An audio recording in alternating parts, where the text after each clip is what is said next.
Wuri meninggal nggak wajar. Kalau dia pulang ke rumah dalam wujud mencari, berarti ada sesuatu yang ingin dia sampaikan. Ya orang yang udah kamu Wuri. Iya kamu udah.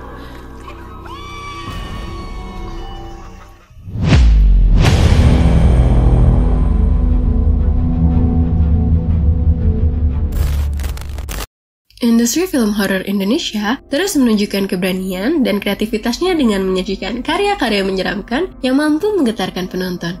Tidak hanya mengandalkan efek visual yang memukau, film-film horor karya sinias lokal juga seringkali menghadirkan cerita-cerita yang menggugah imajinasi dan menyentuh sisi kegelapan batin. Salah satu film yang menjadi sorotan adalah Menjadi Dendam Pocong. Trailer ini telah dirilis di kanal YouTube Avisi Channel dan berdurasi 1 menit 50 detik tersebut mengundang antusiasme banyak orang.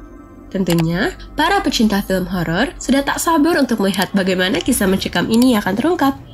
Di film ini menampilkan sejumlah pemain, diantaranya ada Zidan El Hafiz sebagai Aryan, Dita Zulaika sebagai Nara, Diva Syaputri sebagai Wuri, Gelbi Pratama Matthew sebagai Baron, Tia Gusvita sebagai Alin, Rini Trihastuti sebagai Mira, Dwi Bidari sebagai Hasna, Bunda En sebagai Purwati, Trisna sebagai Tika, Tita sebagai Aryan Kecil, Enung Hartati sebagai Bisri, Kirana sebagai Wuri Kecil, dan Roziran sebagai Ustadz Amir.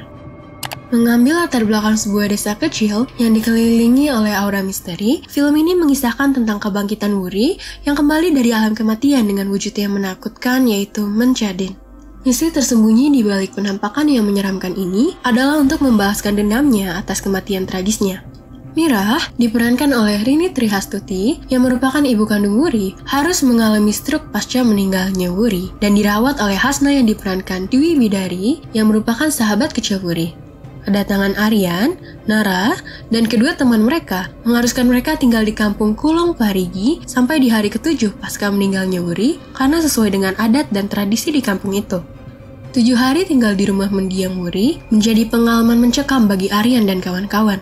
Mereka dihantui oleh sosok Mencadin yang menyerupai Wuri yang kembali pulang namun dengan wajah borok dan mengerikan.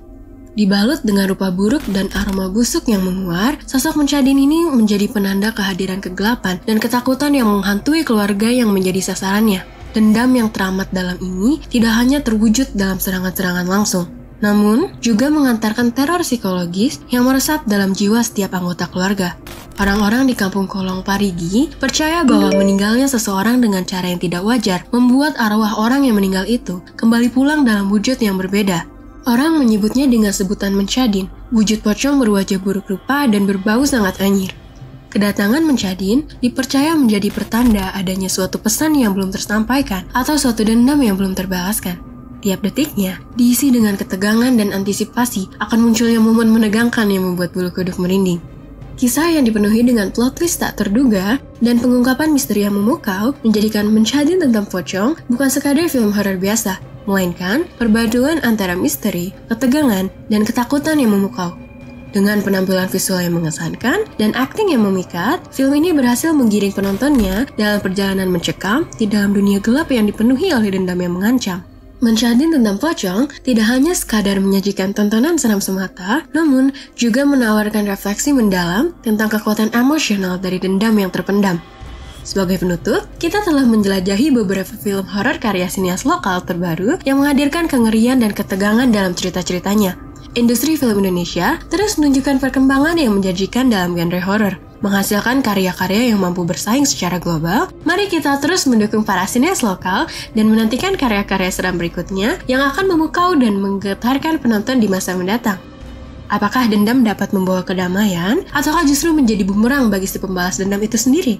Temukan jawabannya dalam film Menjadi Dendam Pocong yang akan segera tayang di bioskop pada tanggal 12 Mei 2024. Catat jadwalnya dan jangan sampai ketinggalan.